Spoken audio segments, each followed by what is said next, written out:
कक्षा 10 के विद्यार्थियों, आपकी तैयारी कैसी चल रही है? I hope you are studying well. पर आपकी तैयारी को चार चांद लगाने के लिए मैं लेकर आ गया हूं पूरी मैथमेटिक। तो आप ये मैथमेटिक देख रहे हो ना, इसी मैथमेटिक को मैं 1.25 घंटे में कवर कराने वाला हूं। इसी वीडियो में 1.25 घंटे में इसी बुक को, एनसीईआरटी वाली बुक को खत्म कराने वाला हूं। 1.25 घंटा होता कितना है? बस इतना ही होता है कि आप मोबाइल खोलकर रील स्क्रॉल कर दोगे और आपको पता भी नहीं चलता कि 1.25 घंटा कब खत्म हो गया।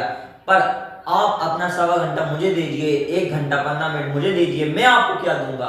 पूरी एनसीईआरटी का फुल कॉन्सेप्ट जो आपके बोर्ड एग्जाम में पूछा जाने वाला है।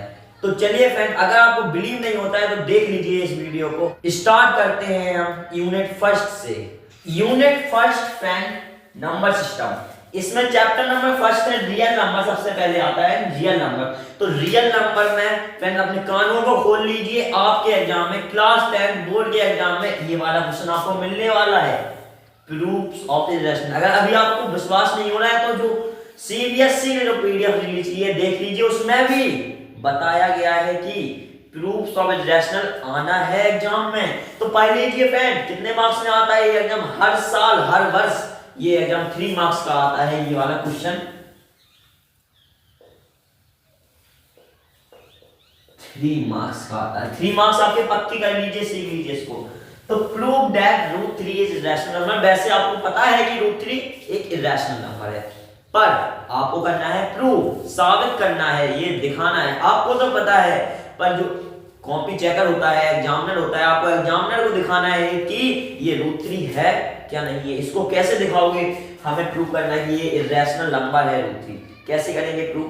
आइए समझाता हूं। ये सबसे पहले आप अपनी बात को गलत मान लीजिए, उसी को जैसे गलत मान लीजिए। इसका सब मतलब यह है, बोला गया है कि हमें इरेशनल प्रूव करना है। हम let us assume that √3 is rational number. हम मान लेते हैं कि हमारा √3 रैशनल नंबर है। जब हम मानते हैं √3 रैशनल नंबर, उसके बाद हम क्या करेंगे? उसके बाद हम ये करेंगे कि अपनी बात को गलत साबित कर देंगे। मतलब कि हम कहेंगे कि √3 रैशनल नंबर नहीं है, और वह प्रूफ अगर रैशनल नहीं है तो क्या होगा? इरेशनल होगा। ऑब्वियस की बात है। तो सबसे पहले लिख लेते हैं, लेट सॉल्यूशन हमारा यहां से स्टार्ट होगा। लिखेंगे लेट √3 इज रैशनल नंबर। हमने माना कि √3 हमारा क्या है? Rational number. हमने मान लिया। इसके आगे अगर रैशनल नंबर होगा तो √3 को हम किसके फॉर्म में लिख देंगे? मतलब कि मैं आपसे पूछना यह चाह रहा हूं कि रैशनल नंबर की कंडीशंस क्या होती है। ये भी मैंने आपको पढ़ाया है। क्या कंडीशन होती है? नहीं है पता? अभी बता देता हूं। √3 की कंडीशन होती है, सॉरी फ्रेंड, रैशनल नंबर की कंडीशन होती है कि रैशनल नंबर को हम लोग P/Q के फॉर्म में लिख सकते हैं। मतलब कि √3 हमारा लिखा जा सकता है इसके फॉर्म में, P/Q के फॉर्म में, जहां पे Q नॉट इक्वल टू 0 होगा। इसके अंदर और कंडीशन होती है, बोल देता हूं। Q नॉट इक्वल टू 0 और P, एक और कंडीशन होती है, P और Q आर को-प्राइम। ये हो गया। अब हर चीज समझा के जाऊंगा इस वीडियो में। आपके 80 में से 80 मार्क्स पक्के कर दूंगा। को-प्राइम क्या होता है? को-प्राइम क्या होता है? को-प्राइम वह चीज होती है, वह दो नंबर्स का जोड़ा होता है जिसका फैक्टर 1 होता है। समझ में आया? अरे नहीं आया समझ में? मैं आपको दूसरे तरीके से समझाता हूं। को-प्राइम ऐसे किसी भी दो नंबर का पेयर होता है, जोड़ा होता है। मतलब कि दो नंबर्स का पेयर होता है। यहां पर कोई भी नंबर आ जाएगा, उनका फैक्टर हमारा कितना होगा? 1 होगा। फैक्टर का मतलब 3 और जैसे 5 हो गया, 3 और 5 में हमारा इसका फैक्टर 1 ही है, 1 ही से ओनली डिवाइड होगा। और 2 और 5 भी ले सकते हैं आप, और 4 9 ले सकते हैं। यह होते हैं हमारे को-प्राइम के जोड़े। क्योंकि मैं को-प्राइम से ही हमारा यहां से आंसर निकल जाएगा, इसलिए मैं को-प्राइम पर ज्यादा ध्यान से आपको समझा रहा हूं। इतना हो गया। अब क्या करेंगे? आगे करने के लिए हम करेंगे क्या? यहां पर करेंगे दोनों साइड स्क्वायर कर देंगे। Square both side, square both side, square both side करने पर हमें मिलता है √3 का स्क्वायर और पी स्क्वायर अपॉन में क्यू स्क्वायर, ये आ जाता है हमारा। अब इसकी जब हम आगे करेंगे इसको सॉल्व, तो √3 का स्क्वायर से हमारा रूट कैंसिल आउट, तो ये आ जाएगा 3 equal to P square upon Q square, इतना आ गया। अब क्या करें, करना कुछ नहीं है, बस ये क्यू स्क्वायर है, क्यू स्क्वायर को यहाँ लगा देंगे और 3 को यहाँ लगा देंगे। आई बात समझ में? कैसे करेंगे, ये क्यू स्क्वायर को यहाँ से हटा के यहाँ लिख देंगे और 3 को यहाँ से लिख देंगे। क्यू हमारा क्या है, क्या माना है हमें, क्यू एक नंबर है, इंटीजर है। आ गया आपको समझ में? अब पी स्क्वायर को जब 3 डिवाइड करेगा तो P square is divisible by 3, P square is divisible by 3 हम लिखेंगे यहां पर, P square is divisible by 3, divisible by 3। P square हमारा 3 से डिवाइड हो गया क्यू स्क्वायर आया। तो हम एक बात और कह सकते हैं कि पी स्क्वायर अगर हमारा 3 से डिवाइड है तो P is also divisible by 3। ये बात भी कह सकते हैं कि हमारा पी भी 3 से डिवाइड होगा। ये कैसे कह सकते हैं, ये भी बताऊंगा फ्रेंड मैं आपको।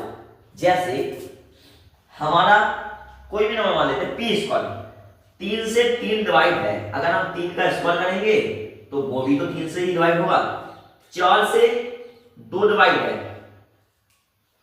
4 स्क्वायर 2 से डिवाइड, मतलब 4 हमारा 2 से डिवाइड होता है, अगर हम 4 का स्क्वायर करेंगे वो भी हमारा 2 से डिवाइड होगा ही, ये भी डिवाइड होगा, ये भी डिवाइड होगा। इसलिए मैं कह रहा हूं पी स्क्वायर अगर 3 से डिवाइड है तो पी भी हमारा 3 से डिवाइड होगा।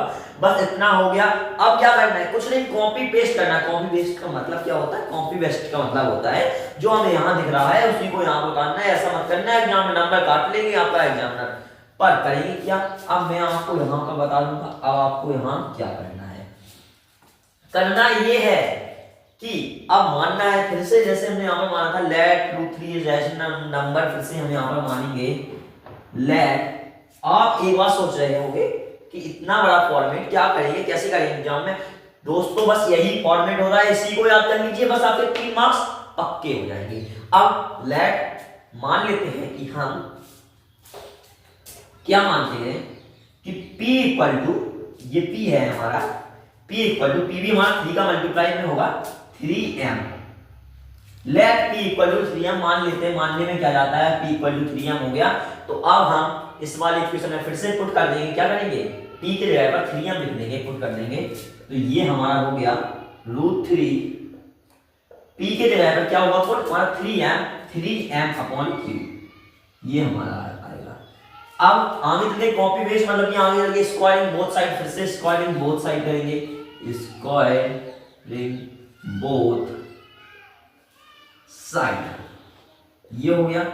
यहां पर हमारा √3 का स्क्वायर, यहां पर हमारा 3m³ का स्क्वायर, ये हमारा q का होल का स्क्वायर, ये आगे चल गया, यहां से हमारा आ जाएगा 3 और ये आ जाएगा 9m अपॉन q, आ गया, इतना आ गया। अब फिर से हम क्या करेंगे यहां पर कि 3 से इसको डिवाइड कर सकते हैं, इसको भी डिवाइड कर देते हैं और काम हल्का हो जाएगा। इसको q इस साइड लाएंगे, q is equal to 3m, हो गया। 3 से इसको काटा, 3 बार गया, q equal to 3m, q के साइड ले डाल दिया हमने, q इक्वल टू 3m। अब क्या होगा आगे, m इज इक्वल टू क्या होगा, q अपॉन 3।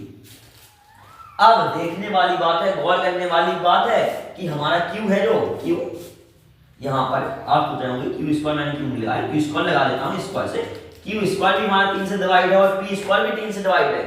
तो फिर से हम लोग यही लाइन को कॉपी पेस्ट करेंगे, q square is divisible by 3, उसके बाद लिखेंगे q is also divisible by 3, यहां पर लिख देते हैं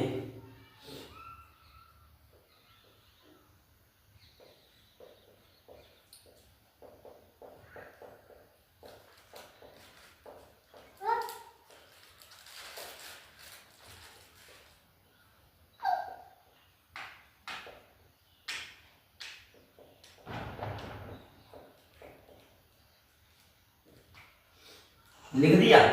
q square is divisible by 3, तो q is also divisible by 3, ये हमने यहां पर लिख दिया है। तो कोप्राइम कौन से नंबर के जोड़े होते हैं जो सिर्फ 1 से ही डिवाइड होता है भी नंबर, पर ये 3 से भी डिवाइड है, दोनों नंबर p भी 3 से डिवाइड हो रहा है और q भी 3 से डिवाइड हो रहा है। तो अब हम क्या लिख देंगे, जो हमने अज्यूम किया था वो हमारा एज्यूमेशन हमारी गलत हो गई है, इनकरेक्ट हो गई है। ये वाली लाइन उसके नीचे लिख कर आएंगे तो आपको पूरे में से 3 मार्क्स क्वेश्चन में मिल जाएंगे।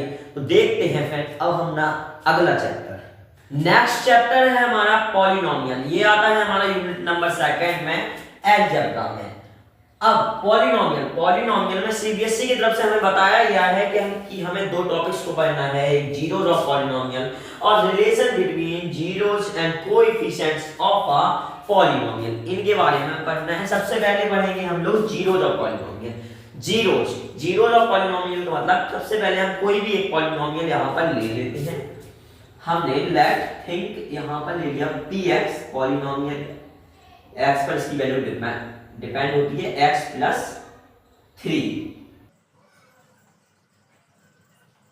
3 हमने यहां पर एक पॉलिनोमियल ले लिया है। तो अब x प्लस 3 पॉलिनोमियल ले लिया है तो जीरोस क्या होता है, जीरोस ऑफ पॉलिनोमियल। जीरोस का मतलब होता है सॉल्यूशन। जीरोस जिस वैल्यू पर पॉलिनोमियल की वैल्यू 0 हो जाए उसी को बोलते हैं जीरोस ऑफ पॉलिनोमियल। ये क्या होता है, जैसे हमारे पास पॉलिनोमियल है px इक्वल x प्लस 3। अब x की वैल्यू क्या रख दें कि इस पॉलिनोमियल की वैल्यू 0 हो जाए। अगर हम x पर -3 रखेंगे, यहां पर x पर -3 रख देंगे तो हमारा -3 प्लस 3 ये होकर पूरा 0 आ जाएगा। तो जिस वैल्यू को x में रखने पर हमारा पूरा पॉलिनोमियल 0 हो जाए उसको बोलते हैं जीरोस ऑफ द पॉलिनोमियल। जैसे हमने x की जगह पर -3 रख दिया तो -3 प्लस 3 ये 0 हो गया। तो 0 और पॉलिनोमियल इसका क्या हो जाएगा, इसका 0 हो जाएगा -3। यही होते हैं हमारे जीरोस ऑफ पॉलिनोमियल। जीरोस का मतलब एक और बात में हम कह सकते हैं सॉल्यूशंस, जिसमें हम सॉल्यूशंस निकालते हैं। अब हमारे जीरोस ऑफ पॉलिनोमियल निकलेंगे किन पर, लीनियर में भी, क्वाड्रेटिक में भी और क्यूबिक में भी। तो लीनियर में इनको ग्राफ से समझा देता हूं मैं आपको। यहां पर जैसे हमने एक ग्राफ लिया, हमारा जीरोस सॉल्यूशन या हल निकलते हैं किस पर, ये x वाली एक्सिस पर, x एक्सिस पर, ये होती है y एक्सिस और ये होती है x एक्सिस पर। अगर लीनियर में हमेशा क्या होगा, हमेशा ही स्ट्रेट लाइन बनेगी। इस पर स्ट्रेट लाइन अगर बनेगी तो x पर ये एक बार रख रही है यहां पर, तो इसका सॉल्यूशन कितना आएगा, मैक्सिमम बनता है। ये मैं मैक्सिमम की बात कर रहा हूं, मैक्सिमम, क्योंकि कभी कभी ये ग्राफ ऐसा भी हो सकता है कि ऐसा हमारा ग्राफ बना और हमारी लाइन हो वो ऐसी आ जाए, हो सकता है ना। तो यहाँ पर x को एक भी बार नहीं काटेंगे तो एक भी हमारा 0 नहीं आएगा, इसलिए मैक्सिमम मैं आपको बता रहा हूँ 1 एक आंसर आएगा इसका मैक्सिमम। क्वाड्रेटिक में भी, क्वाड्रेटिक का ग्राफ पैराबोला बनता है। पैराबोला क्या होता है, सीखोगे आप क्लास 11 में, समझ लीजिए कि हाफ सर्कल होता है वैसा ही पैराबोला होता है। हर चीज समझा कर जाऊंगा इस वीडियो फ्रेंड में आपको। ऐसा हमारा ग्राफ बनेगा, पैराबोला कुछ बनता है इस साइड, तो 2 बार हमारा x एक्सिस पर काटेगा तो क्वाड्रेटिक में मैक्सिमम 2 टाइम आएगा। थोड़ा सा कठिन लग रहा होगा, अभी दोस्तों मैं आपको एक्सरसाइज 2.1 को चुटकियों में करवाने वाला हूं, बस आप समझते रहिए। अगर वीडियो अच्छा लगा तो वीडियो को लाइक कर दीजिए। और क्यूबिक में क्या होता है, मैक्सिमम हमारा यहाँ पर 3 होता है। क्यूबिक का ग्राफ को मैं आपको बता दूं आपकी नॉलेज के लिए। क्यूबिक का ग्राफ कुछ इस तरह रहता है, 1 बार 2 बार और 3 बार काटेगा तो मैक्सिमम 3 हमारा इसका सॉल्यूशन हो जाएंगे, 3 जीरोस हो जाएंगे इसके। इतनी बात आपको आई समझ में दोस्तों। बस आप इतना ही सीखकर जीरोस ऑफ द पॉलिनोमियल सीखकर अपनी एक्सरसाइज 2.1 कर सकते हो। कैसे कर सकते हो मैं अभी आपको दिखाता हूं। ये आपकी बुक है क्लास 10 की, इसमें 2.1 में क्वेश्चन नंबर फर्स्ट है। इसमें बस हमें क्वेश्चन नंबर फर्स्ट में कुछ नहीं देखना है, x पर कितने बार काट रही है ये लाइंस, यहाँ पर ये लाइंस बनी है, फिगर बनी है, तो ये कितने बार काटेगी। तो पहला वाला फर्स्ट में है, ये हमारी एक भी बार x पर नहीं काटी है तो 0 सॉल्यूशन आ जाएंगे इसके। सेकंड है ये हमारी x पर एक बार काट रही है, तो इसके 1 आंसर आएगी, 1 सॉल्यूशन 1 0 आएंगे। थर्ड हमारा 1 2 3 आप देख रहे होंगे, तो ये कितने बार काट रही, 3 बार काट रही है इसमें, तो ये हो जाएंगे हमारे पास 3 जीरो, जिसके इसके यहाँ पर एक क्वाड्रेटिक है, पैराबोला बन रहा है, 2 बार काट रही है एक्स एक्सिस पर, तो इसके 2 आंसर हो जाएंगे फोर्थ वाले के। फिफ्थ वाला आप ध्यान से देखिएगा, 1 2 3 4 बार काट रही है, उसके 4 आंसर हो जाएंगे। और 6 वाले में 1 बार 2 बार 3 बार, हमारे 3 बार काट रही है, तो इसके हमारे कितने आंसर हो जाएंगे, 3 आंसर हो जाएंगे। दोस्तों 2 मिनट भी नहीं लगेंगे, आपकी एक्सरसाइज 2.1 खत्म हो चुकी है। अब हम देखते हैं अपना नेक्स्ट कॉन्सेप्ट पॉलिनोमियल वाले चैप्टर में, जो है हमारा कि relation between zero and coefficients of a polynomial. हमें रिलेशन पता करना है, किसके बीच में हमें रिश्ता पता करना है, जीरोस और कोएफिशिएंट्स ऑफ अ पॉलिनोमियल। तो कोएफिशिएंट्स क्या होते हैं ये मैं आपको बताऊंगा। सबसे पहले ये इसको हम देखेंगे क्वाड्रेटिक इक्वेशन में। क्वाड्रेटिक इक्वेशन की स्टैंडर्ड फॉर्म मैंने आपके सामने दे दी है, ये होती है ax² + bx + c = 0। अब इसमें हमारे इसके जीरो आएंगे, क्वाड्रेटिक के मैक्सिमम कितने जीरो होते हैं, 2 जीरो होते हैं, जीरो आएंगे। लेट अज्यूम कि हमारे इसके जीरोस कितने आ गए हैं, 2 आ रहे हैं, तो इनको मान लेते हैं। एक है हमारा अल्फा, एक है हमारा यहां पर इसका बीटा, एक अल्फा है एक बीटा है इसके जीरो। अब कोएफिशिएंट पता कर लेते हैं, coefficient of x square, coefficient of x constant term. तो कोएफिशिएंट ये होता है कोएफिशिएंट ऑफ x स्क्वायर के साथ वाला, कोएफिशिएंट मतलब साथ वाला, इसके साथ वाला, x स्क्वायर के साथ क्या है, ये है, बस खत्म हो गया। कोएफिशिएंट ऑफ x स्क्वायर का हो जाएगा a, कोएफिशिएंट ऑफ x का कोएफिशिएंट क्या है, b है। कांस्टेंट टर्म कौन सा होता है, कांस्टेंट टर्म बाय टर्म होता है जो अकेला हो, जो कांस्टेंट को हिंदी में क्या बोलते हैं, अचर बोलते हैं आई थिंक। तो कांस्टेंट टर्म हमारे यहां पर c हो जाएगा। ये हो गया हमारा। अब यहां पर इनके बीच में रिलेशंस होते हैं, क्या रिलेशंस होते हैं, उन रिलेशन को और पढ़ेंगे, उसके बाद पॉलिनोमियल भी हमारा चैप्टर खत्म हो जाएगा।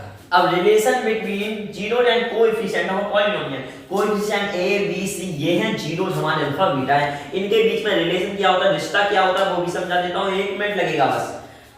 अब अगर हम यहां पर जीरोस को जोड़ते हैं, मतलब कि इसके अल्फा और बीटा को अगर हम जोड़ते हैं, तो हमारे पास आता है -b/a, ये आता है हमारे पास। अगर हम इसको जोड़ते हैं, ये हो गया एक रिलेशन। एक और रिलेशन आपकी बुक में पढ़ाया जाता है, अल्फा इंटू बीटा का मल्टीप्लाई कर आता है c/a। बस ये हो गया।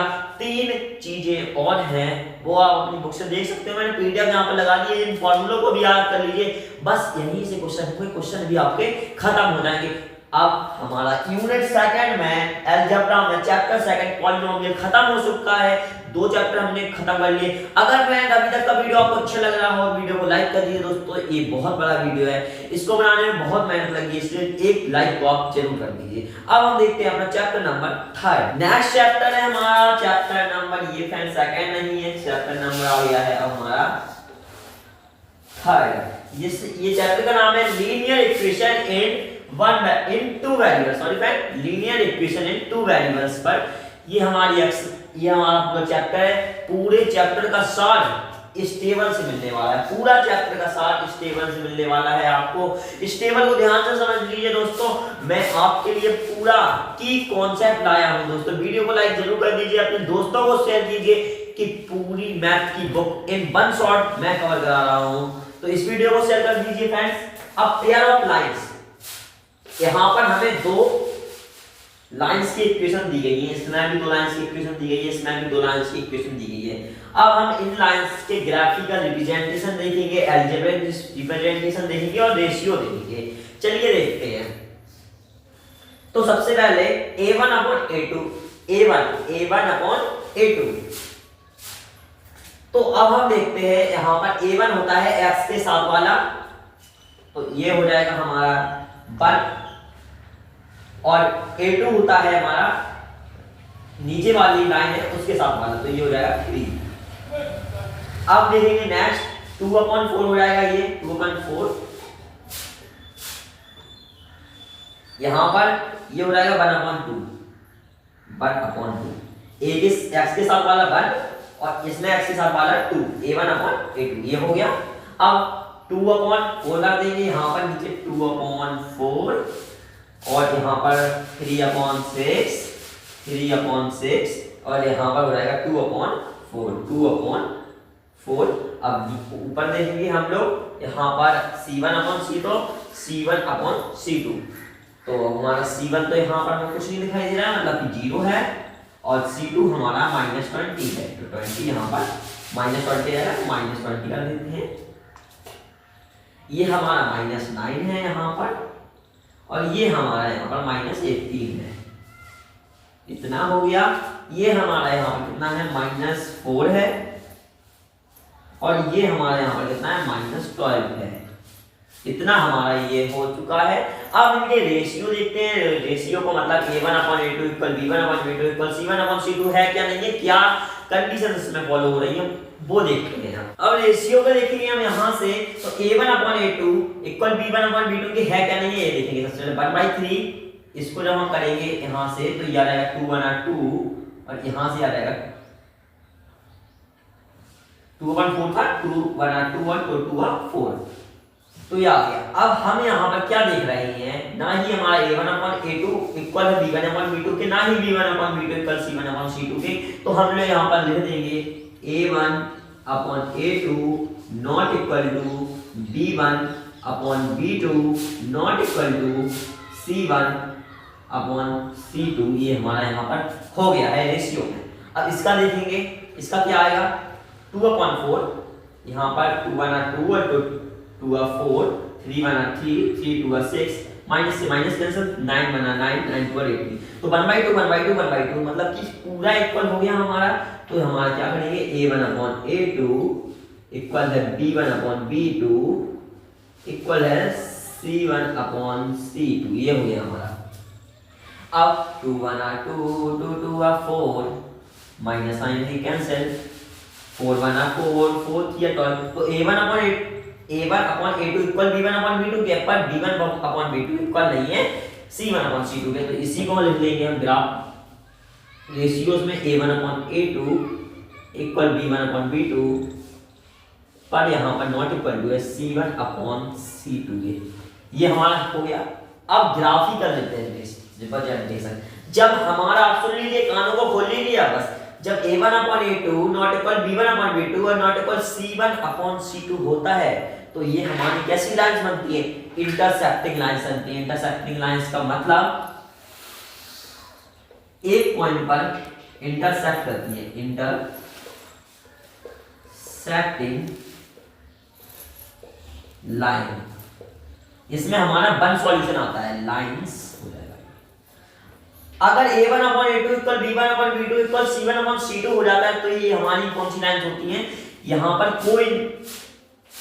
कोइंसिडेंट लाइन,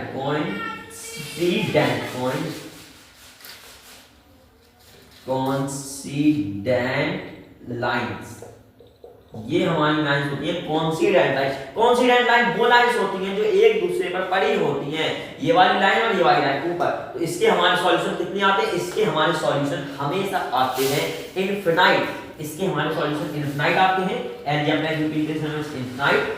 ये मतलब ये हमारी कोइंसिडेंट लाइन है, और इसमें सॉल्यूशन लिख लेते हैं, इसको सॉल्यूशन कर लो आप, और इसमें हमारे बना जाएंगे इंटरसेक्टिंग में एक सॉल्यूशन आएगा, और इसमें हमारे a1/a2 = b1/b2 not equal to c1/c2, ये हमारे हमेशा लाइन मिलेंगी आपको पैरेलल लाइन, पैरेलल लाइंस। इसके हमारे सॉल्यूशन हमेशा ही कितने आएंगे, 0 आएंगे। तो बस पूरा चैप्टर का निचोड़ आ गया है, linear equation in two variable. तो फ्रेंड, हमारा चैप्टर नंबर 3 भी कंप्लीट हो गया है। तो यूनिट सेकंड अलजेब्रा में हमारा चैप्टर नंबर 4 है क्वाड्रेटिक इक्वेशन। क्वाड्रेटिक इक्वेशन का एग्जांपल ले लिया हमने 2x² + x - 6।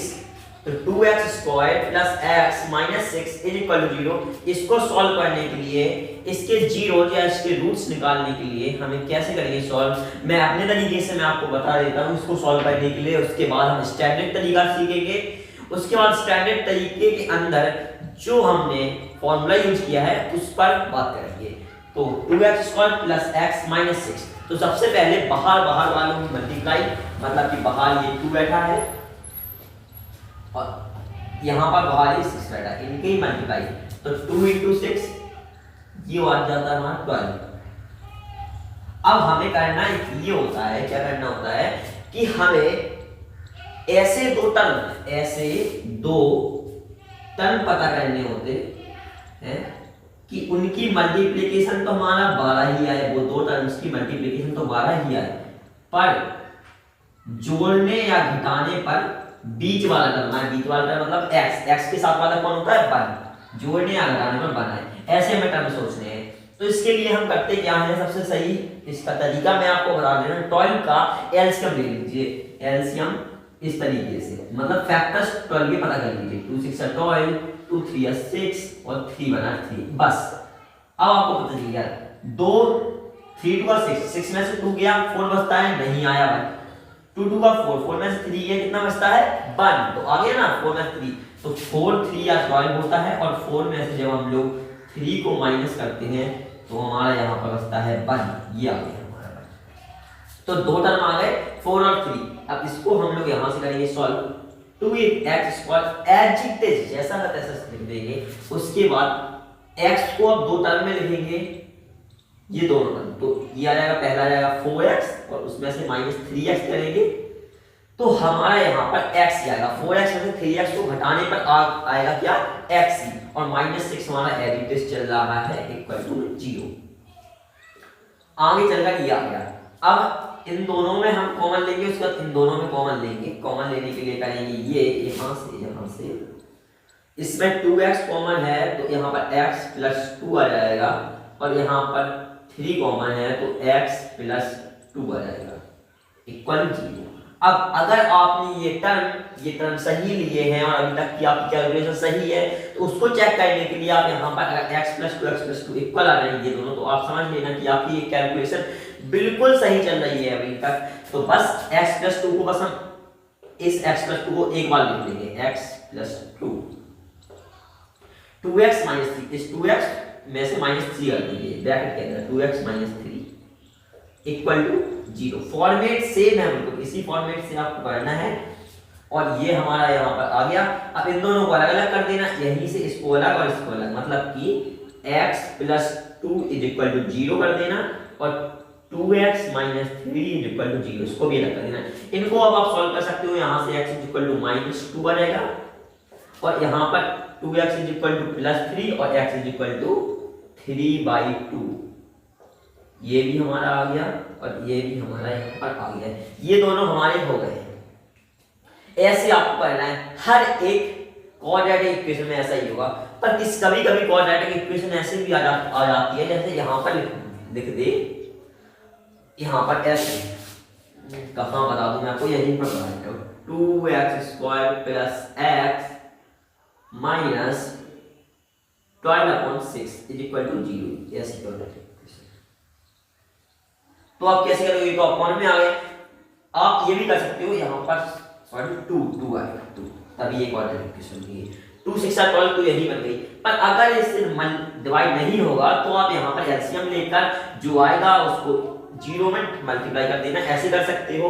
अब क्वाड्रेटिक इक्वेशन को सॉल्व करना हमने सीख लिया है, अब हम सीखेंगे स्टैंडर्ड इक्वेशन। स्टैंडर्ड इक्वेशन हमसे क्या कहती है, स्टैंडर्ड इक्वेशन को सीखने के पहले हमें ये देखना होता है कि क्या देखना होता है, ये देखना होता है कि b² माइनस 4ac ये हमारी 0 से बड़ी होनी चाहिए, इतनी सी इक्वेशन b² माइनस 4ac 0 से कितना क्या होना चाहिए, बड़ी होनी चाहिए। तो b क्या है, b x के साथ वाला, तो बनेगा स्क्वायर माइनस 4 इंटू a क्या है x² का साथ वाला, तो ये हो जाएगा 2, और c क्या है हमारा जो कांस्टेंट टर्म होता है वही होता है c, ये हो जाएगा 6।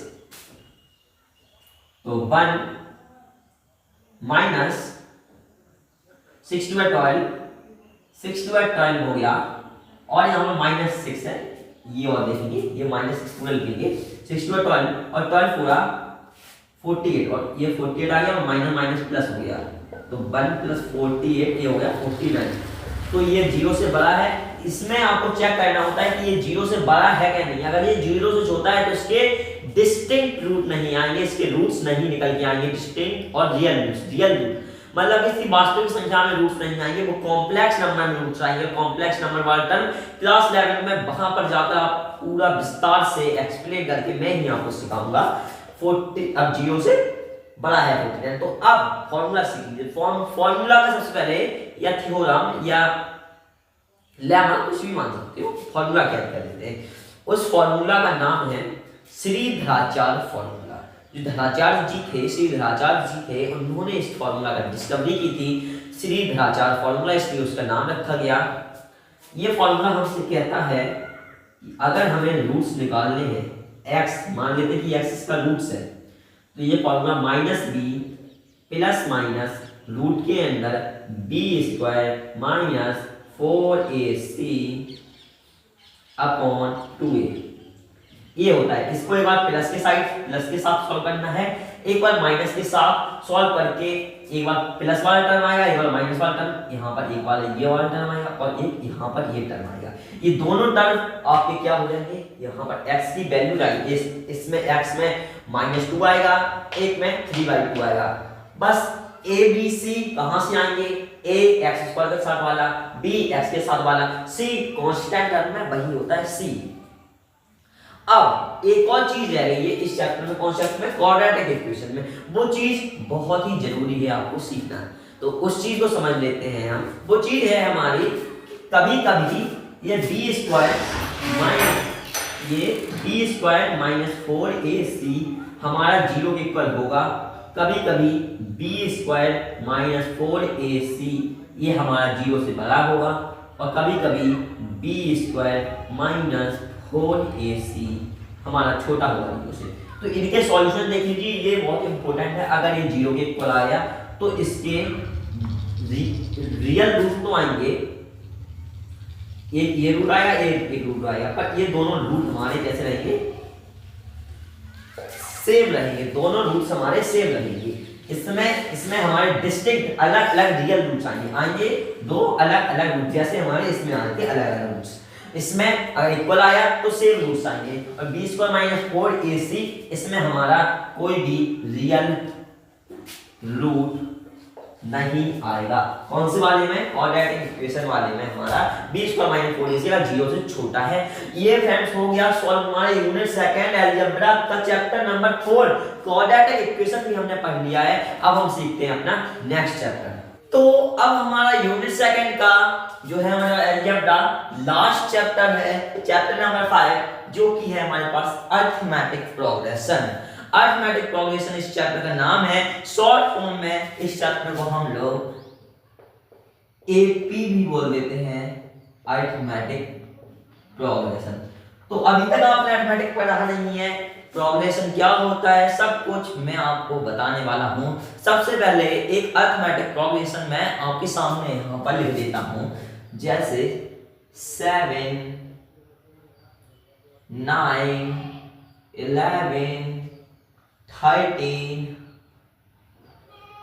15 ये हमने एक अरिथमेटिक प्रोग्रेशन लिख लिया है।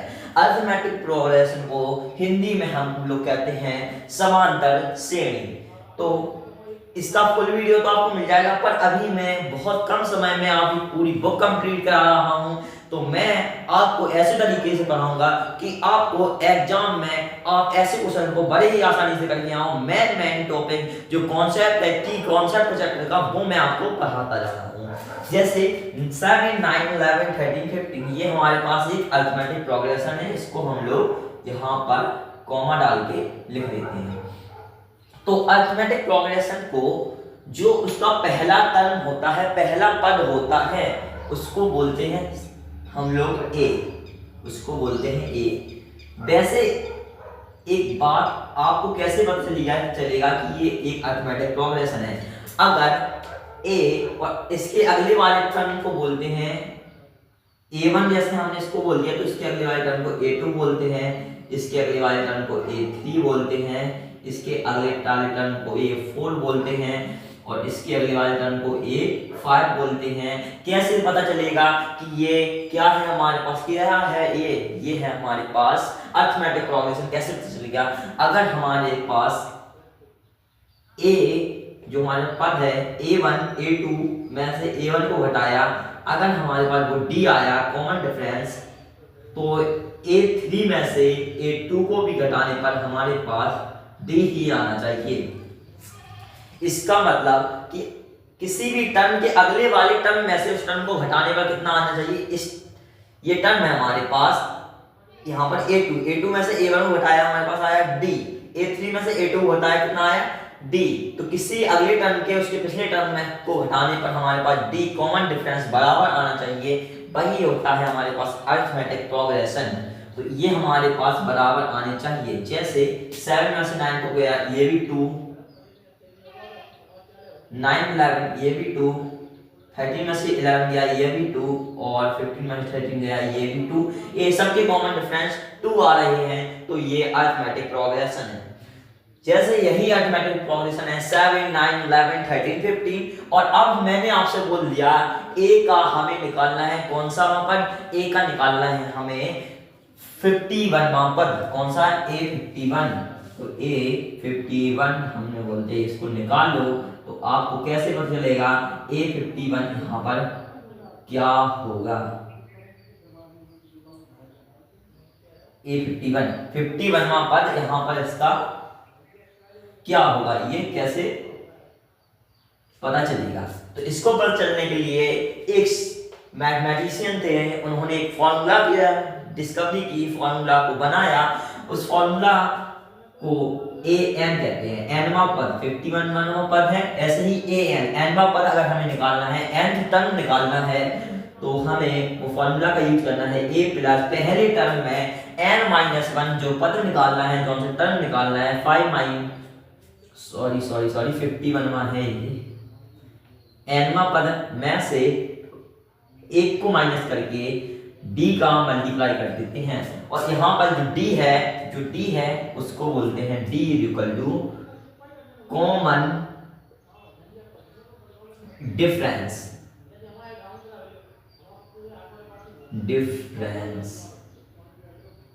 डिफरेंस की मीनिंग आप सही कर लेना।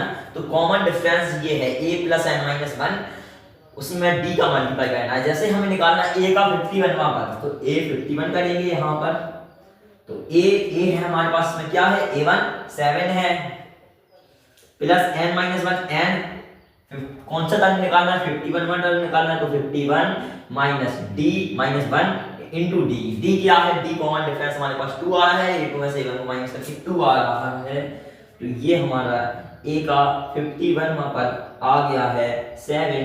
51 में से बन गया तो बचता है 50, 50 into 2 100, तो 100 प्लस 7 ये हो गया 107, a का 51वां पद। इतने आसानी से हम लोग निकाल देते हैं an। तो ये फॉर्मूला हो गया, इंपॉर्टेंट है, नोट डाउन कर लीजिए इसको, फॉर्मूला को साथ में कॉपी पेन लेकर बैठ जाइए, क्योंकि जो जो आपको इंपॉर्टेंट लगे वो आप नोट करते जाइए। जैसे A1 है, अब A3वां पद निकालना है हमें, अभी तो दिया गया है A3वां मान लेते हैं आपको निकालना है। तो A है हमारे पास 7 प्लस n है हमारे पास 3 माइनस 1 इंटू d है हमारे पास 2, तो बस करेंगे 7, 3 में से बन गया 2, 2 2 4 और 7 4 11।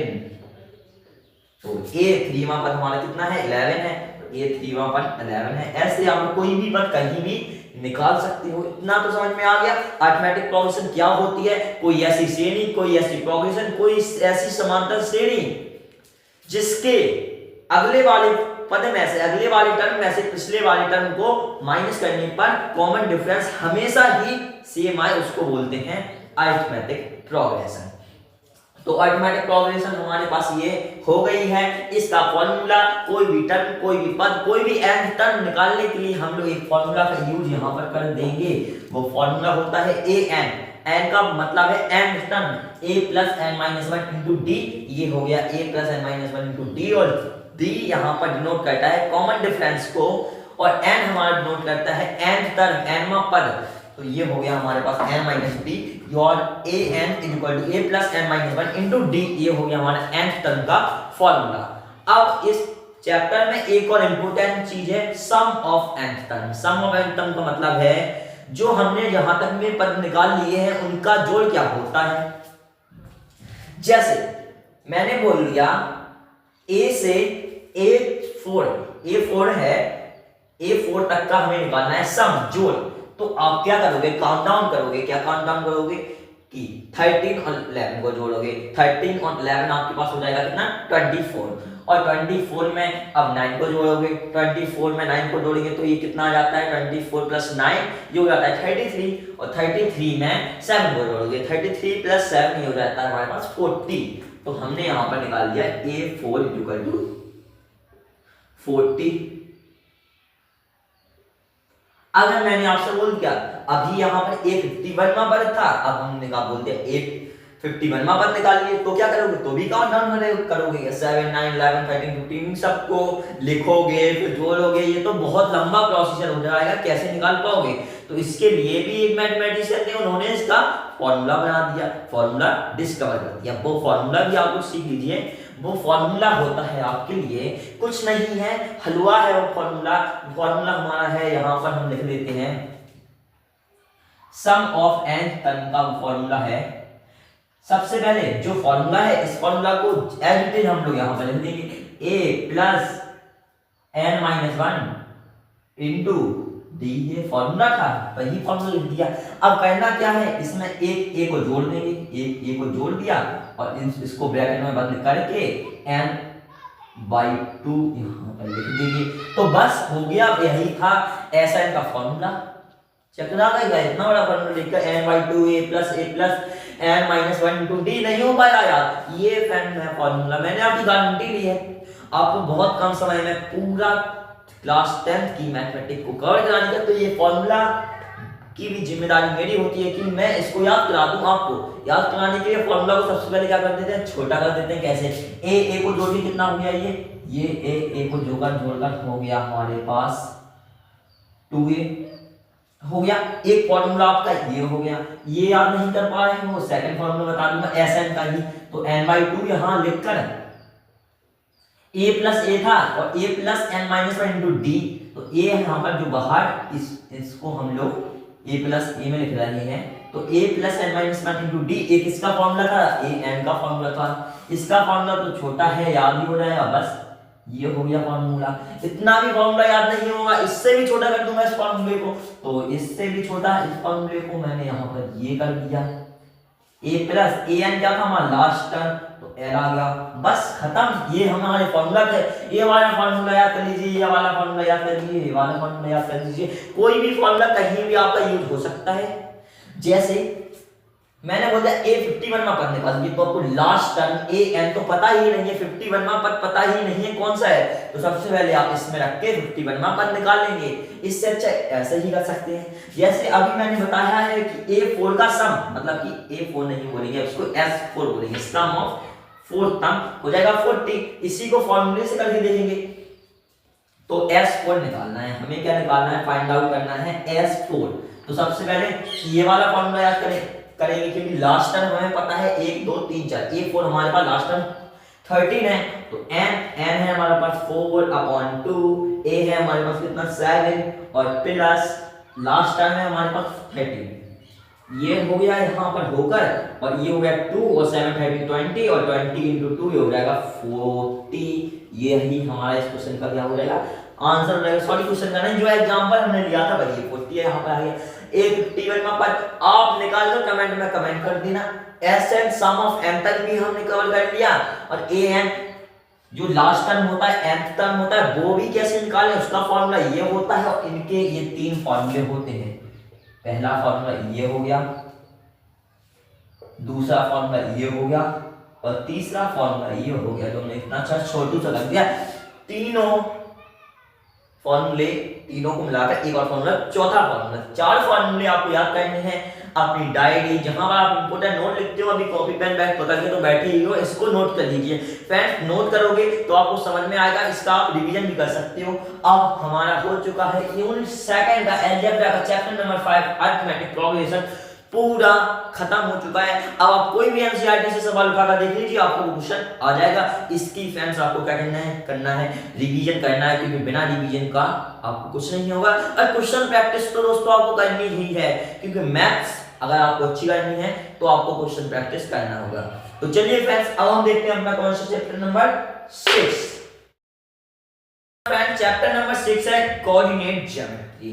कोऑर्डिनेट का मतलब होता है निर्देशांक, कोई भी पॉइंट्स, और ज्योमेट्री मतलब कि ज्यामिति, कोई भी लाइंस हो सकती हैं हमारे, कोई भी जैसे ओवल हो गया, शेप्स, स्क्वायर हो गया, रेक्टेंगल हो गया, इसको ज्योमेट्री बोलते हैं।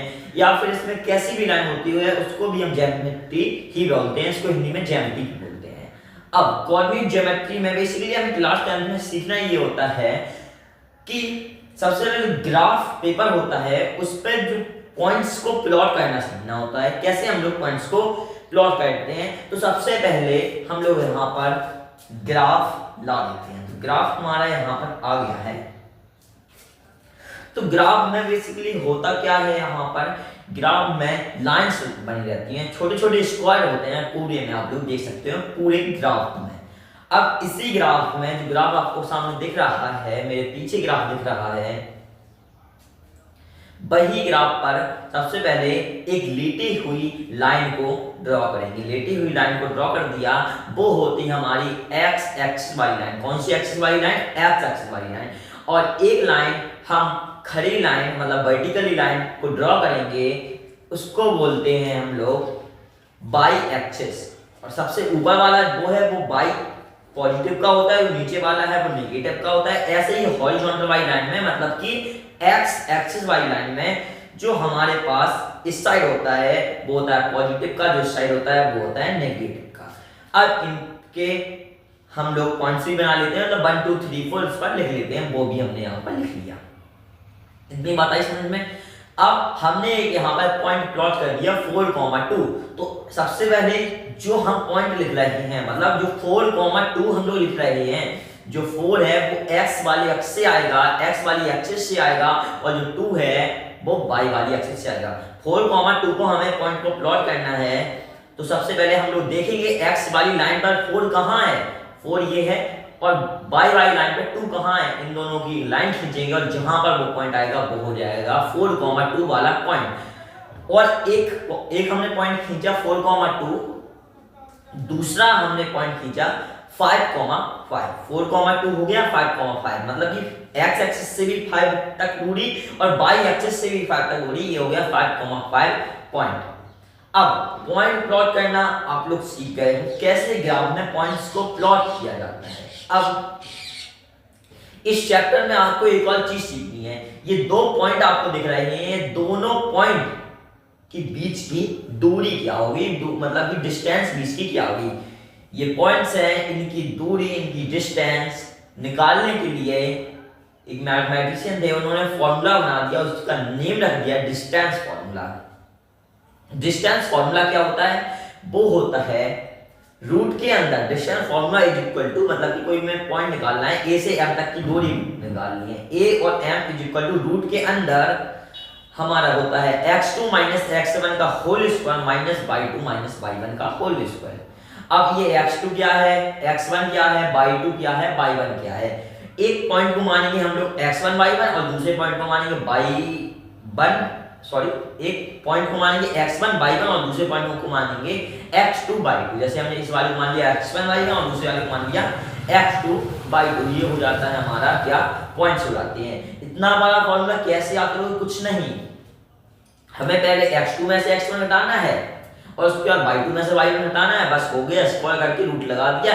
पर ये फॉर्मूला अगर आपको याद ना हो, पूरा ये जितना फॉर्मूला आपको दिख रहा है, ये पूरा फॉर्मूला पाइथागोरस थ्योरम ही है। अगर आपने ये एक्स्ट्रा नॉलेज भी अगर आपको चाहिए तो हमारे वीडियो डिस्क्रिप्शन में देख लीजिए, वहां पर वीडियो डाल दिया है, आप देख सकते हो कि ये वाला फॉर्मूला आपका क्या है। ये वाला फॉर्मूला पाइथागोरस थ्योरम ही है। कोऑर्डिनेट ज्योमेट्री में। बस नहीं था, बस आपको क्वेश्चंस की प्रैक्टिस करती रहनी है, आपकी पूरी क्लास 10 की मैथमेटिक्स बड़े ही दोस्तों। अगला यूनिट है हमारा यूनिट 4, जिसमें जो है हमारा ज्योमेट्री, इसमें 2 चैप्टर्स आते हैं। पहला चैप्टर है ट्रायंगल्स, जो अभी पढ़ेंगे। इस ट्रायंगल्स को पढ़ने के बाद पढ़ेंगे हम लोग सर्कल। ये 2 चैप्टर आते हैं हमारे यूनिट 4 ज्योमेट्री में। तो चलिए सबसे पहले सीख लेते हैं ट्रायंगल्स। ट्रायंगल्स में हमें सीखना क्या है, बेसिकली हमें 2 चीजें ट्रायंगल्स में सीखनी है।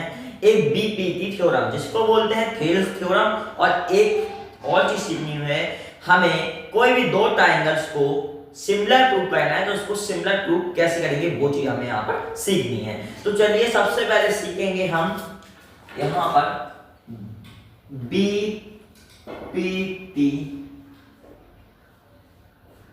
थ्योरम। बीपीटी थ्योरम यहाँ पर हम लोग सीखने वाले हैं। बीपीटी थ्योरम बेसिकली हमसे बोलती क्या है, कहती क्या है। सबसे पहले ये थ्योरम हमारी किसके ऊपर लगेगी, इससे थ्योरम हमारी लगेगी इसके ऊपर, ट्रायंगल के ऊपर। तो सबसे पहले हम एक यहाँ पर ट्रायंगल बना देंगे। तो यहाँ पर ऐसा किया, और इसी ट्रायंगल को आगे बढ़ाते हुए हमने ऐसा कर दिया, और इसी ट्रायंगल को आगे बढ़ाते हुए हमने ऐसा कर दिया।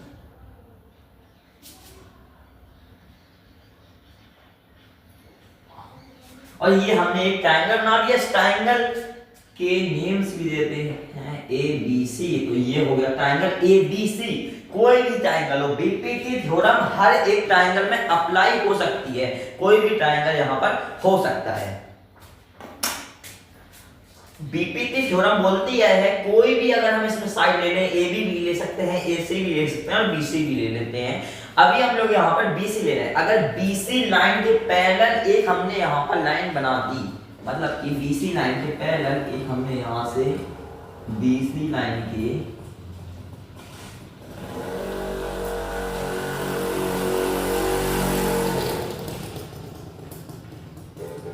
पैरेलल लाइन बना दी, और इस यहाँ पर इनके कोऑर्डिनेट्स लिख देते हैं x, y, मतलब कि यहाँ पॉइंट x, y से एक लाइन बना दी।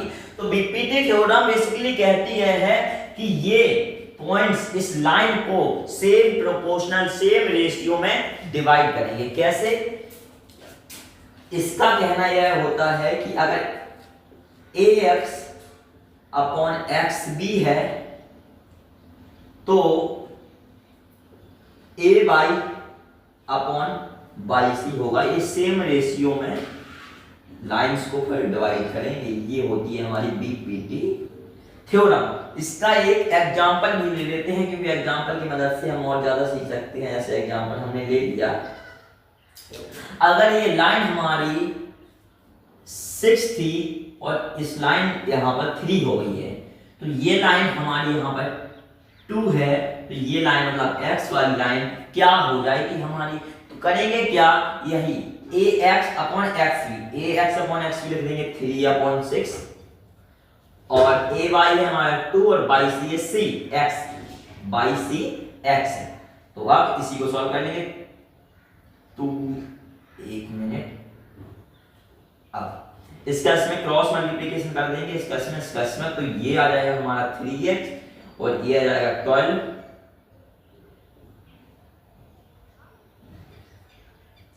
और x इज इक्वल टू आ जाएगा 4, क्योंकि 3 4 12 होता है। तो हमारी yc मतलब x की वैल्यू कितनी आ गई, 4 आ चुकी है। यही बीपीटी थ्योरम बोल रही है। क्या बोलती है बीपीटी थ्योरम, बता दीजिए। अगर कोई भी एक ट्रायंगल हो, उसकी एक साइड से पैरेलल कोई एक साइड बना दें, ट्रायंगल के अंदर से गुजरे, तो वह 2 लाइंस को बराबर बराबर बांटती है। जैसे ax अपॉन xb का रेशियो इक्वल होता है ay अपॉन बाई सी के रेशियो की। ये हो गई हमारी बीपीटी थ्योरम। सिमिलर की प्रॉपर्टी भी होती है, वो सिमिलर की प्रॉपर्टी आपको सीखना बहुत जरूरी है, इसलिए मैं वो प्रॉपर्टी सिखा देता हूं। एक प्रॉपर्टी होती है एंगल एंगल एंगल। सिमिलर, हमें ट्रायंगल को सिमिलर प्रूव करना है। एक ट्रायंगल ये है, और ये ट्राइंगल ये है हमारा।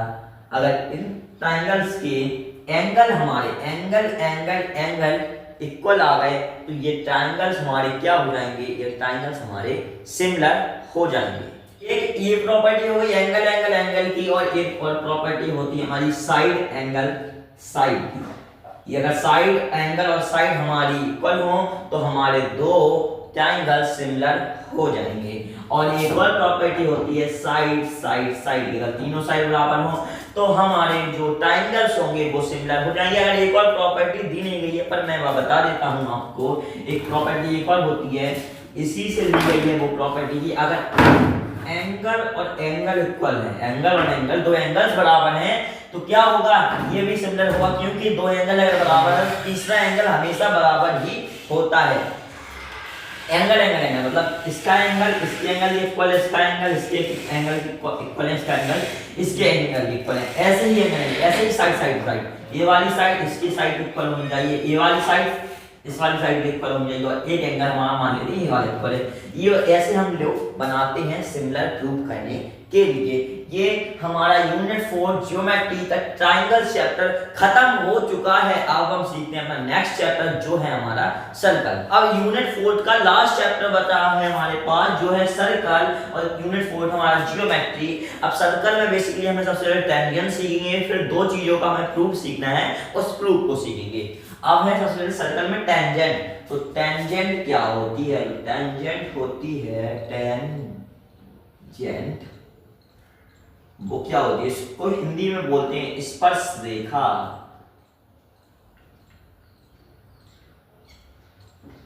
स्पर्श रेखा मतलब कि स्पर्श मतलब कि होता है छूना, मतलब कि कोई भी एक सर्कल में से एक रेखा स्पर्श करके निकल जाए, छूकर निकल जाए, उसी को बोलते हैं स्पर्श रेखा। बस यही होता है हमारा क्या, टेंजेंट। बस सबसे पहले एक सर्कल को यहाँ पर ड्रॉ कर लेते हैं।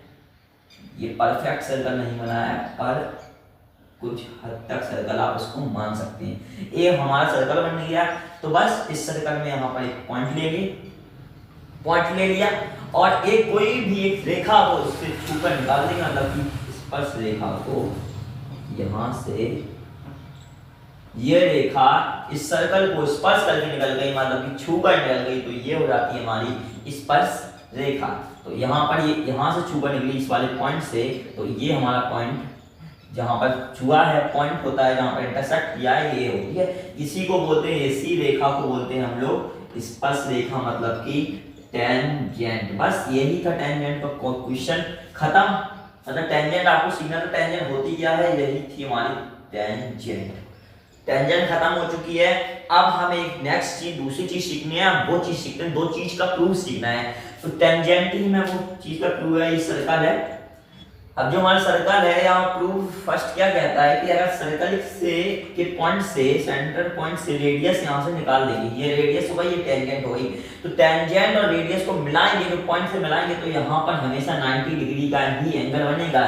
इससे हम कोई भी और टेंजेंट भी बना सकते हैं, जैसे हमने एक और टेंजेंट है, यहाँ पर एक और टेंजेंट बना दी, इस वाले से यहाँ पर आएंगे टच, और ये वाले यहाँ पर पॉइंट से यहाँ पर भी 90 डिग्री बन रहा है, कहीं भी देख सकते हैं, यहाँ पर एक और टेंजेंट, और हम इस वाले पॉइंट को यहाँ से मिला देंगे तो बस ये भी हमारी 90 डिग्री की हो जाएगी। यही था हमारा टेंजेंट का कॉन्सेप्ट, और टेंजेंट का कॉन्सेप्ट में सबसे फर्स्ट प्रूफ ये है। अब सेकंड प्रूफ सीखेंगे। सेकंड प्रूफ में क्या होता है कि हमारे पास यहाँ पर एक कोई सर्कल बना देंगे, यहाँ पर बना देते हैं, यहाँ पर हमने एक सर्कल बना दिया, ये सर्कल हमारा यहाँ पर हो गया है। इस सर्कल से दो टेंजेंट को पास करेंगे, सेंट्रॉइड पॉइंट यहाँ पर ये है, कोई भी एक पॉइंट लेंगे सर्कल के बाहर, और यहाँ पर दो हम टेंजेंट को ड्रॉ करेंगे, दो टेंजेंट को ड्रॉ करेंगे। ड्रॉ करने पर एक टेंजेंट हमारी ये हो जाती है, एक टेंजेंट ये हो जाएगी, और एक टेंजेंट हमारी ये हो जाएगी, ये टेंजेंट बना देंगे। वैसे सही फिगर, इसका सही फिगर नहीं बनाया, रफली फिगर मैं आपके सामने बना रहा हूं, और यहाँ पर ये पॉइंट से करेगी टच, और वहां से अगर हम इसकी रेडियस को मिलाएंगे तो यहाँ पर हमेशा 90 डिग्री का एंगल बनता है।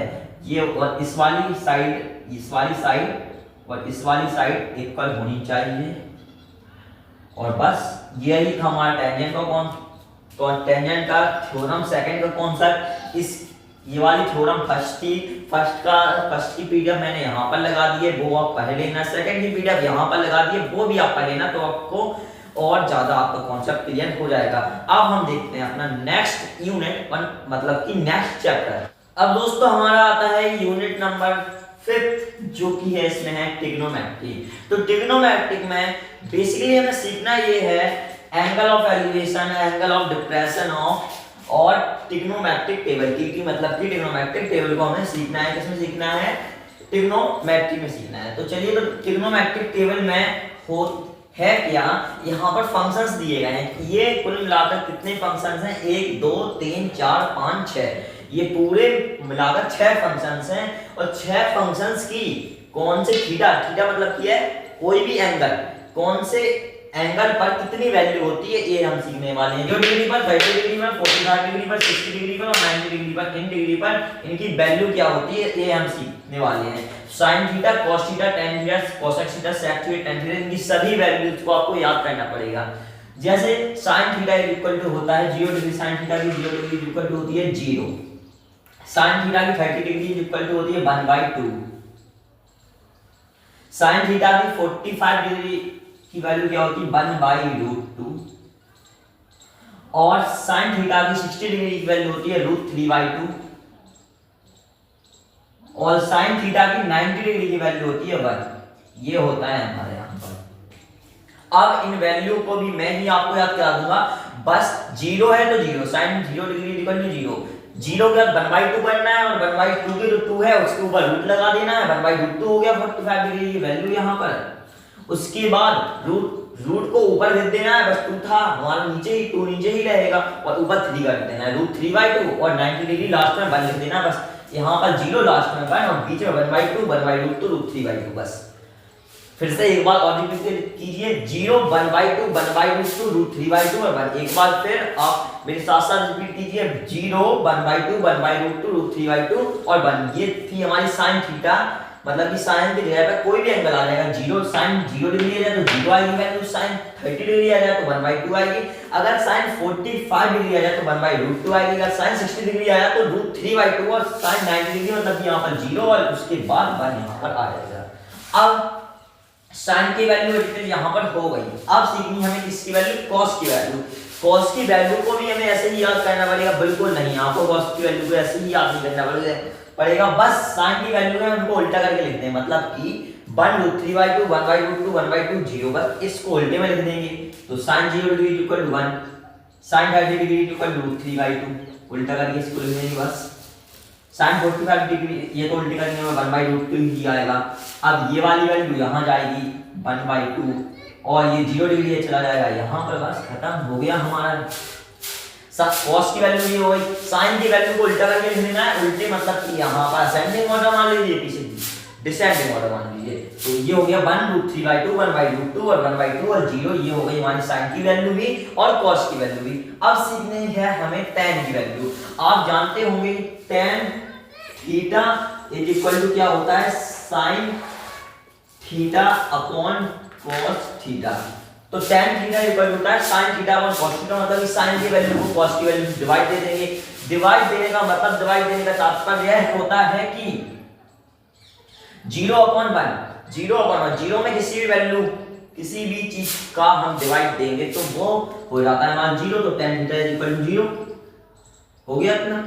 और 1/2/1/2, तो 1/2 यहां लिखेंगे इंटू डिवाइड √3/2। जब इंटू में करेंगे तो उल्टा कर देंगे 2/√3, 2 से 2 कैंसिल, 1/√3 ये हमारा यहाँ पर आ जाएगा। अब 1/√2 और अपन 1/√2, तो 1/√2 यहाँ पर आ जाएगा और इंटू √2 आ जाएगा। तो √2 से √2 कैंसिल, यहाँ पर आ जाएगा 1। तो tan 45 डिग्री की वैल्यू कितनी हो गई? 1 हो गई है हमारी यहाँ पर। अब इनको फिर से यहाँ पर अपॉन कर देंगे, अपॉन करने पर 2 से 2 कैंसिल आउट हो जाएगा, आएगा कितना? √3। तो यहाँ पर आ गया हमारा √3 और 1 में जब 0 पर डिवाइड देंगे, मतलब कि 0 डिविजिबल बाय, आपने पढ़ा होगा 0 डिविजिबल बाय हमेशा क्या होता है? 0 डिविजिबल बाय हमेशा नॉट डिफाइंड होता है। तो इसको लिख देंगे ND not defined. Short form में लिख देते हैं नॉट डिफाइन। ये हमारा हो गया। अब आगे चलकर और देखते हैं। अब आगे चलकर हम आ गए हैं cos थीटा पर। cos थीटा की वैल्यू, तो cos थीटा की वैल्यू को बस कुछ नहीं करना है, जो साइन की वैल्यू है उनको अपॉन वन कर दीजिए। मतलब कि जो साइन की वैल्यू है सभी वैल्यू के अपॉन में वन यहाँ पर लगा दीजिए, अपॉन में वन यहाँ पर लगा दीजिए, बस वही हमारी इसकी वैल्यू जाती है, वही हमारी वैल्यू हो जाती है यहाँ पर cos f की। तो 0 में 1 का डिवाइड देंगे, 0 divisible by not defined, ND हो जाएगा यहाँ पर नॉट डिफाइंड, अपॉन में 1, तो 1 अपॉन 1/2 यहाँ पर उल्टा जाके ये हो जाएगा 2 अपॉन 1 ऊपर करेंगे तो 1/√2 अपॉन 1 में, मतलब कि ऊपर 1 है हमारा, तो ये √2 आ जाएगा। कैसे आएगा √2, मतलब कि 1 यहाँ पर है इनटू यहाँ पर √2 आ जाएगा, 1/√2 डिवाइड में है, मल्टीप्लाई में जाकर √2 आ जाएगा, तो √2 इनटू √2 यहाँ पर √2 आ जाएगा, जो हमने यहाँ पर लिख दिया है। अब √3/2 इसको भी उल्टा कर देंगे, 2√3 हो जाएगा। बस उल्टा करके लिखना है। 1 का उल्टा क्या होता है, 1 का उल्टा कैसे करेंगे, हमें 1 को उल्टा करके लिखना है। बस 1 को उल्टा करके लिख दिया, 0 को उल्टा करके लिख दिया तो नॉट डिफाइंड, 1/2 का उल्टा करके लिख दिया 2, 1/√2 को उल्टा करके लिख दिया √2 और √3/2 को उल्टा करके लिख दिया 2 अपॉन √3 और 1 को उल्टा करके लिखेंगे तो यहाँ पर आने वाला है हमारा 1। अब सेक की वैल्यू और tan की वैल्यू, यहाँ पर tan था, यहाँ पर cot आता है, cot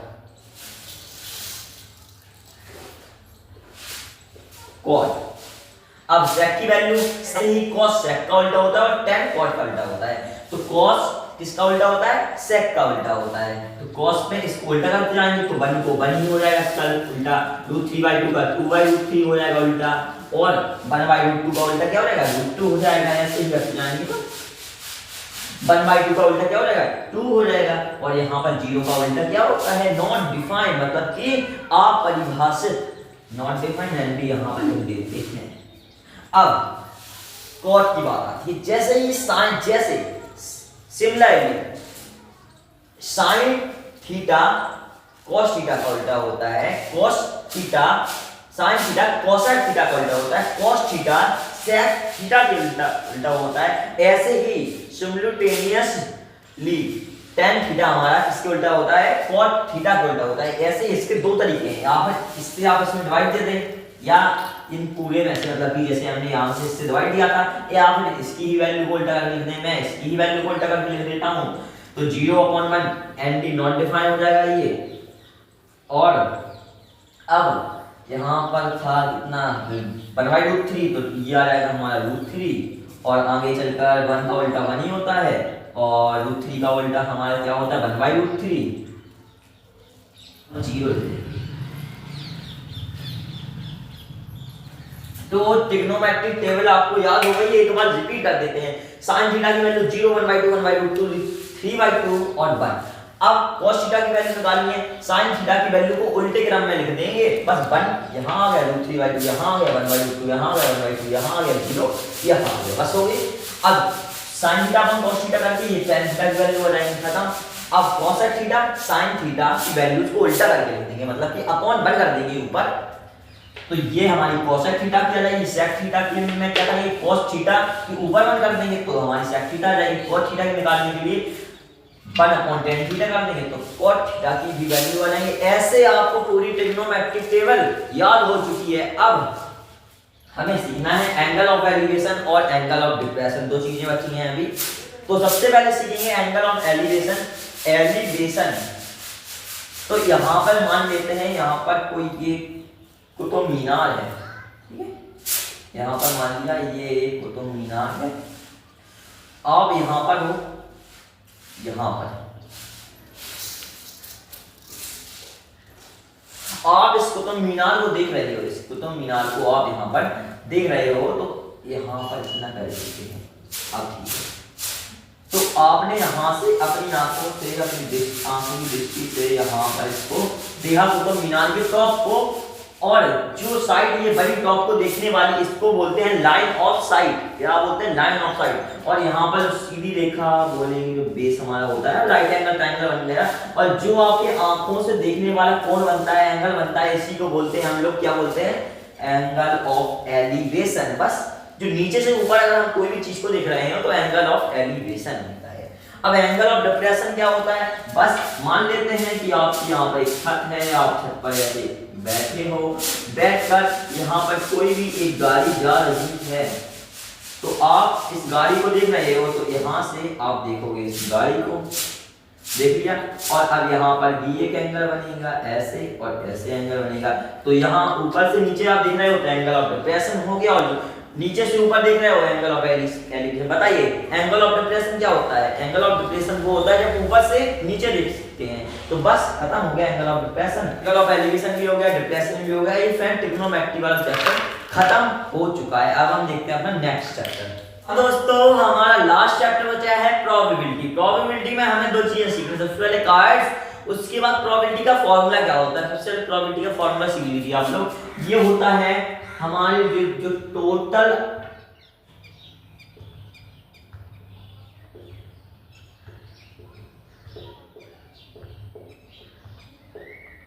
ये होता है फॉर्मूला, ये नंबर ऑफ फेवरेबल आउटकम्स और टोटल आउटकम्स या फेवरेबल आउटकम्स है। ये नंबर ऑफ फेवरेबल आउटकम और नंबर ऑफ टोटल आउटकम, बस यही को अपन लोग लिख देना है। जैसे चार हमारे पास अलग अलग रंगों की बॉलें हैं, एक रेड है, येलो है, ग्रीन है, व्हाइट है। मैंने बोला व्हाइट की प्रोबेबिलिटी बताइए, तो चार पूरी है टोटल आउटकम, और फेवरेबल हमें चाहिए व्हाइट की सिर्फ एक ही है, तो बना अपन फुल प्रोबेबिलिटी रही खत्म, बस यही तो प्रोबेबिलिटी। अब कार्ड्स क्या है? कार्ड्स इतने सारे जो आपके सामने मेरे सामने कार्ड्स दिख रहे हैं, आपको आपकी स्क्रीन पर कार्ड्स दिख रहे हैं, यही कार्ड है। इसमें 30 पूरे टोटल तो 52 कार्ड्स होते हैं, पर इसमें 36 कार्ड्स आपके होते हैं ब्लैक के और 36 कार्ड होते हैं रेड के, और इनको चार चार अलग अलग में डिवाइड किया करते हैं हम लोग, और इनके 13 कार्ड्स अलग से बनते हैं। तो इसको आप एक बार देख लेना, समझ लेना, बस यही तक कार्ड प्रोबेबिलिटी खत्म हो चुकी है फ्रेंड्स। दोस्तों लास्ट चैप्टर प्रोबेबिलिटी के साथ हमारी पूरी मैथमेटिक्स खत्म हो चुकी है। आई होप फ्रेंड आपको पूरी मैथमेटिक्स का कॉन्सेप्ट अच्छा लगा हो। अगर वीडियो अच्छा लगा हो तो वीडियो को लाइक कर दीजिए, चैनल को सब्सक्राइब कर दीजिए। अब हम मिलते हैं आपको अपने अगले वीडियो।